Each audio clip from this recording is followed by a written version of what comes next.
Customer number 7717.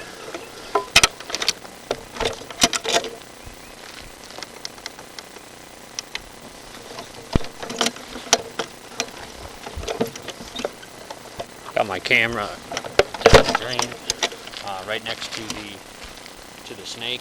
I got the snake in the lavatory stack, master bathroom.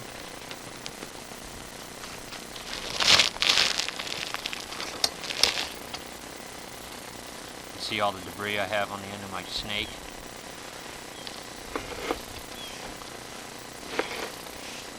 Flushed the toilet multiple times in the bathroom.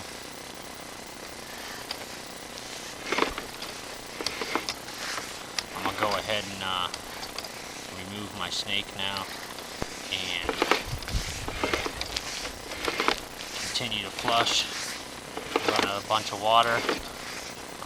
The first time I flushed the toilets and stuff, I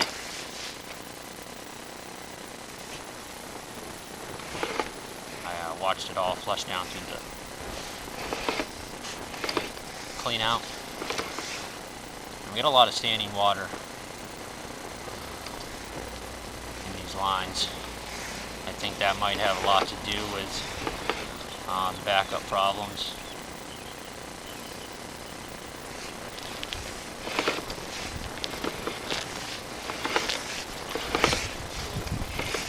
This is video number 2.